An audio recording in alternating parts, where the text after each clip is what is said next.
என் தங்க பிள்ளையே, நான் எந்த நேரத்தில் என்னுடைய தங்க நகைகளை அடகு வைத்தேனோ இதுவரை என்னால் திருப்ப முடியவில்லையே. வெறும் வட்டி மட்டுமே கட்டி கொண்டிருக்கிறேனே. பாதி நகைகளை இழந்து விட்டேனே. நான் என்ன தவறு செய்தேன்? எப்படி என்னுடைய நகைகளை மீட்பேன் என்று தவித்து கொண்டிருக்கிறாய் அல்லவா? உன் அப்பன் கருப்பண்ண சாமி சொல்கின்ற வாக்கினை கேட்டு அதன்படி நீ நடந்து கொண்டால் உன்னுடைய தங்க நகைகள் அனைத்தும் நீ மீட்டு விடலாம். மீட்பது மட்டுமல்ல, மீண்டும் அதை அடகு வைக்காமல் பார்த்து கொள்ள முடியும். என் அன்பு பிள்ளையே, இந்த அப்பன் வாக்கினை கேட்டு நீ நடந்து கொள்வதன் மூலம் புதிதாக தங்க நகைகளை சேர்க்கவும் முடியும். உன்னுடைய வீட்டில் பணப்புழக்கம் அதிகரிக்கவும் செய்ய முடியும். மகாலட்சுமியின் அருளை பற்றி நான் உனக்கு சொல்ல போகின்றேன். அதை கேட்டு நீ கவனமாக நடந்து கொள்ள வேண்டும். என் அன்பு பிள்ளையே, தங்கத்தை நீ சரியாக பயன்படுத்தவில்லை என்றால் துரதிர்ஷ்டங்களை எதிர்கொள்ள நேரிடும் என்பதை நீ புரிந்து கொள்ள வேண்டும். தங்கமானது செல்வத்தையும் அதிர்ஷ்டத்தையும் ஈர்க்கும். பெண்களை அதிக அளவில் மகிழ்ச்சிக்கு உள்ளாக்குவது தங்கம் மட்டுமே என்பதை நீ புரிந்து கொள்ள வேண்டும். தங்க நகையை பிடிக்காத பெண்கள் இந்த உலகிலேயே கிடையாது. வெளிப்படையாக தங்கத்தின் மீது ஆர்வம் இல்லை என்று கூறினாலும் மனதிற்குள் தங்கத்தை சேர்த்து வைக்க வேண்டும் என்ற ஆவல் இல்லாத பெண்கள் கிடையாது. என் அன்பு பிள்ளையே, உன்னுடைய அழகுக்கு மட்டுமல்லாமல் ஆபத்து காலத்திலும் உதவக்கூடியது தங்கம்தான். அவசரமான காலங்களில் நமக்கு பணம் தேவைப்படக்கூடிய காலங்களில் தங்கத்தை அடகு வைத்துதான் அதன் மூலம் பணத்தை பெற்று வருகிறோம். வீடு கட்டுவதற்கோ, கல்வி செலவுகளுக்கோ, மருத்துவ செலவுகளுக்கோ அல்லது வியாபாரத்திற்காகவோ, கடன் பிரச்சனைகளுக்காகவோ உடனடியாக வந்து உதவக்கூடியது உன்னிடம் உள்ள தங்கம்தான். தங்கத்திற்கான மதிப்பு ஒவ்வொரு நாளும் கூடிக்கொண்டு செல்லுமே தவிர ஒருபோதும் குறைவதில்லை. அப்படிப்பட்ட தங்கத்தை நீ சரியாக பயன்படுத்தவில்லை என்றால் உன்னிடம் உள்ள தங்கம் உன்னை விட்டு சென்று விடுவதோடு புதிதாக எந்த ஒரு தங்கத்தையும் செல்வத்தையும் உன்னால் சேர்த்து வைக்கவும் முடியாது. என் தங்க பிள்ளையே, தங்க நகைகள் இல்லாமல் சமுதாயத்தில் என்னுடைய அந்தஸ்து குறைந்திருக்கிறதே. வெளியில் செல்வதற்கு கூட நகைகள் இல்லையே. பிறரிடம் இரவல் வாங்கி போடும் நிலை வந்துவிடுமோ, அல்லது அந்த நிலையில்தான் நான் இருக்கிறேனோ என்று கவலைப்படாதே. என் அன்பு பிள்ளையே, உன்னுடைய பிரச்சனைகளுக்கான காரணம் என்ன தெரியுமா? சனி பகவானின் தாக்கம் அதிகமாக இருப்பவர்கள் தங்கத்தை தவிர்க்க வேண்டும். கர்ப்பமாக இருக்கும் பொழுதும் புதிய பெண்களும் தங்கத்தை அணிவதை தவிர்க்க வேண்டும். பணத்தை அல்லது தங்கத்தை கனவில் காண்பது நல்லது அல்ல. அதையும் நீ புரிந்து கொள்ள வேண்டும். என் அன்பு பிள்ளையே, தங்கத்தை அணிய வேண்டிய ராசிகள் என்னென்ன தெரியுமா? மேசம், கடகம், சிம்மம் மற்றும் தனுசு ராசிக்காரர்களுக்கு தங்கம் மிகவும் ஏற்றது.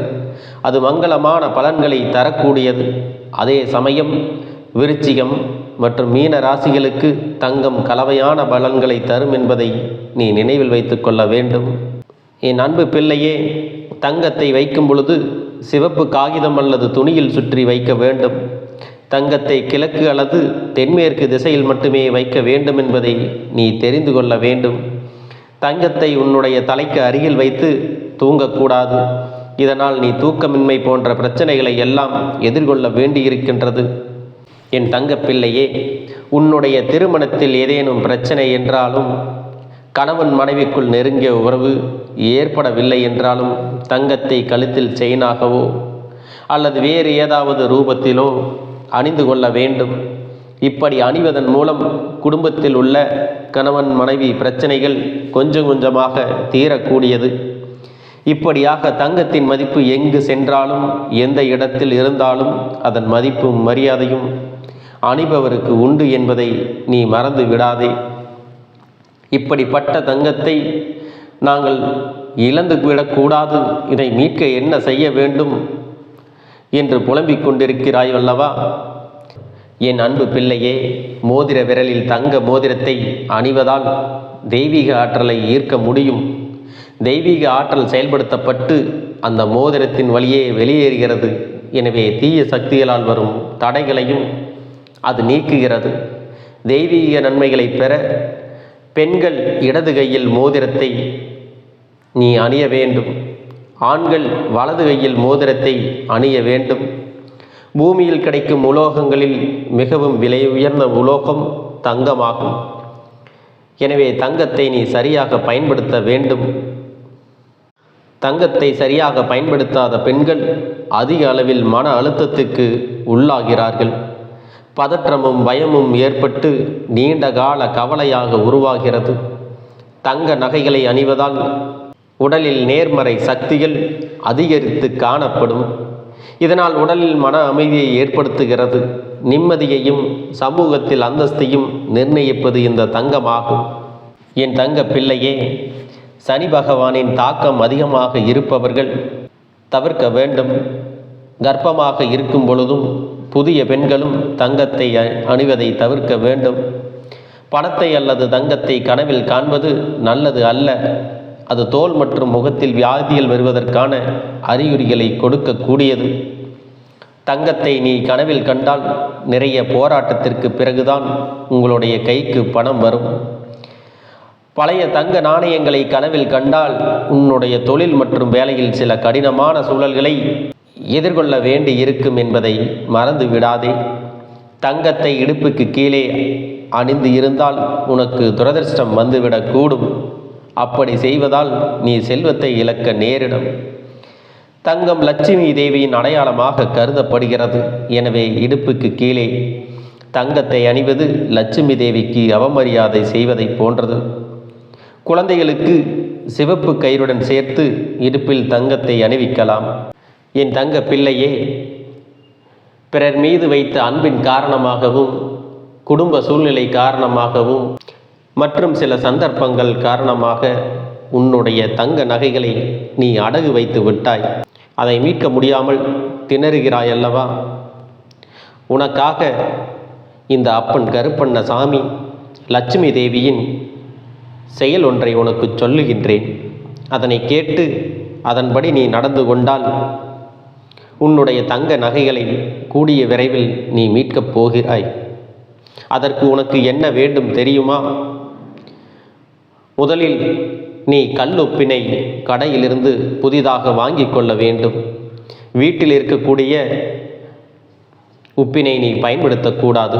நீ வாங்கக்கூடிய உப்பானது புதியதாக இருக்க வேண்டும். பிறகு கண்ணாடி பாத்திரம் ஒன்றை நீ வாங்கி கொள்ள வேண்டும்.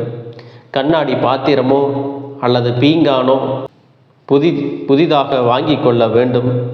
அதன் பிறகு புதிதாக மஞ்சள் குங்குமத்தையும் நீ வாங்கி கொள்ள வேண்டும். நீ வாங்கிய பொருட்களை உன் வீட்டிற்கு கொண்டு வந்து உன் வீட்டு பூஜை அறையில் வைத்து அந்த கண்ணாடி பாத்திரத்தில் கல்லுப்பினை சிந்தாமல் நிரப்ப வேண்டும். அப்படி நிரப்பும் பொழுது அந்த கண்ணாடி குவளையானது முழுவதுமாக நிரம்பி இருக்கும்படி நீ செய்ய வேண்டும். உப்பினை முழுமையாக நிரம்பி செய்தது பிறகு என் தங்க பிள்ளையே, லட்சுமி தேவியின் படத்திற்கு முன்பு ஒவ்வொரு வெள்ளிக்கிழமையும் நீ வேண்டுதல் செய்ய வேண்டும். வெள்ளிக்கிழமை மகாலட்சுமி தேவிக்கு உகந்த நாள் என்பதால் அந்த நாட்களில் மட்டுமே நீ இந்த வேண்டுதலை செய்ய வேண்டும். வளர்பிறை தேய்பிறை என்று எந்த நிபந்தனைகளும் அதற்கு கிடையாது. அதற்கு உனக்கு தேவையான பொருட்கள் என்னவென்று தெரியுமா? கல்லுப்பு, பீங்கான் குவளை அல்லது கண்ணாடி குவளை மற்றும் மஞ்சள் குங்குமம். இவற்றை எல்லாம் புதிதாக கடைகளிலிருந்து நீ வாங்கி கொள்ள வேண்டும். பழைய பொருட்களை நீ இதற்காக பயன்படுத்தக்கூடாது. அவ்வாறு நீ பயன்படுத்தும் பொழுது உனக்கு பலன் கிடைக்காது என்பதால் புதியவற்றையே நீ பயன்படுத்த வேண்டும்.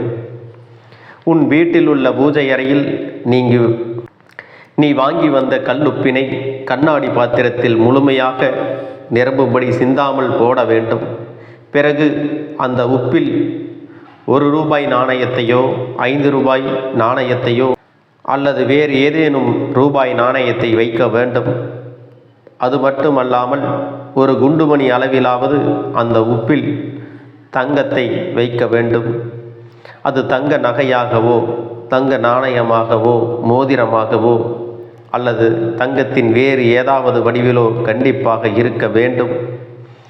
இப்பொழுது உன் பூஜை அறையில் உள்ள கல்லுப்பு நிரம்பிய அந்த கண்ணாடி குவளையில் நாணயமும் தங்கமும் சேர்ந்திருக்கும்படி வைத்திருப்பாய். அதற்கு மஞ்சள் குங்குமத்தை தூவி மகாலட்சுமி தேவியின் படத்தின் முன் நீ வணங்கிவிட்டு வேண்டுதல் செய்ய வேண்டும். இப்படியாக தொடர்ந்து நீ 3 வெள்ளிக்கிழமைகள் நீ பக்தியுடன் வேண்டுதல் செய்து வர வேண்டும். 3 வாரங்களுக்கு பிறகு கண்ணாடி குவளையில் வைத்த நாணயத்தையும் தங்கத்தையும் எடுத்து பணம் வைக்கும் பட்டியிலேயோ லாக்கரிலோ அல்லது நீ பணத்தை சேகரிக்கக்கூடிய ஏதாவது ஒரு இடத்திலோ, என் தங்க பிள்ளையே, லட்சுமி தேவியின் படத்திற்கு முன்பு ஒவ்வொரு வெள்ளிக்கிழமையும் நீ வேண்டுதல் செய்ய வேண்டும். வெள்ளிக்கிழமை மகாலட்சுமி தேவிக்கு உகந்த நாள் என்பதால் அந்த நாட்களில் மட்டுமே நீ இந்த வேண்டுதலை செய்ய வேண்டும். வளர்பிறை தேய்பிறை என்று எந்த ஒரு நிபந்தனைகளும் அதற்கு கிடையாது. அதற்கு உனக்கு தேவையான பொருட்கள் என்னவென்று தெரியுமா? கல் உப்பு, பீங்கான் குவளை அல்லது கண்ணாடி குவளை மற்றும் மஞ்சள் குங்குமம்.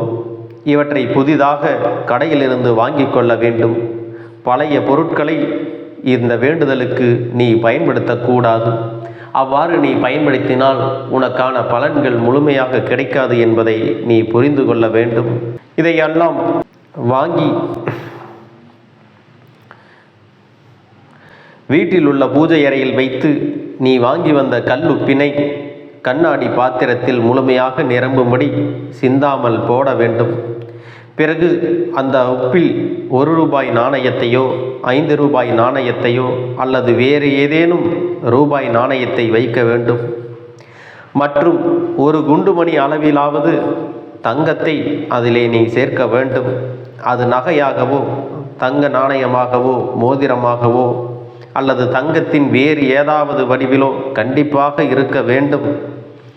இப்பொழுது உன் பூஜை அறையில் கல்லுப்பு நிரம்பிய கண்ணாடி குவளையில் நாணயமும் தங்கமும் சேர்ந்திருக்கும்படி வைத்திருப்பாய்.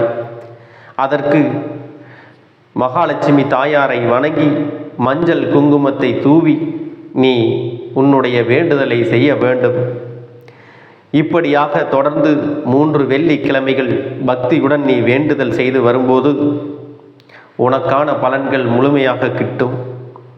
3 வாரங்களுக்கு பிறகு கண்ணாடி குவளையில் உள்ள நாணயத்தையும் தங்கத்தையும் எடுத்து நீ பணம் வைக்கும் பெட்டியிலேயோ லாக்கரிலோ அல்லது பணத்தை சேமிக்கும் ஏதாவது ஒரு இடத்தில் அந்த நாணயத்தையும் தங்கத்தையும் வைத்து விட வேண்டும். பின்னர் கண்ணாடி குவளையில் இருக்கின்ற உப்பை நீரிலே கரைத்து கால்படாத இடத்தில் வெளியேற்றிவிட வேண்டும்.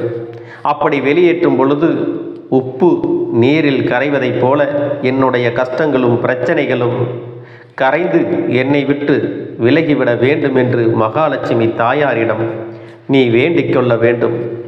இப்படியாக நீ செய்து வரும் பொழுது நீ அடகு வைத்த தங்க நகைகள் வெகு சீக்கிரத்தில் மீட்டு விடலாம். மீட்பதோடு மட்டுமல்ல, இனி அடகு வைப்பதற்கான சூழ்நிலையும் இல்லாமல் போய்விடும். என் தங்க பிள்ளையே, ஒரு சிலருக்கு அவர்கள் செய்த கர்ம வினையின் காரணமாகவும் அவர்களுடைய குணநலன்கள் காரணமாகவும் தங்க நகைகள் மீட்பதில் காலதாமதம் ஏற்படலாம். உண்மையான பக்தியுடன் சுத்த பத்தத்துடன் நீ இதை செய்யும் பொழுது உனக்கு முழுமையான பலன்கள் கிடைக்கும் என்பதை மறந்து விடாதே. உன் அப்பன் கருப்பண்ணசாமி உன்னோடு துணை இருந்து உனக்கான அத்தனை செயல்களையும் செய்து கொடுப்பேன். உன் அப்பன் கருப்பண்ணசாமியின் ஆசீர்வாதங்களும் அன்பும் துணையும் உனக்கு என்றென்றும் கிடைத்து கொண்டே இருக்கும்.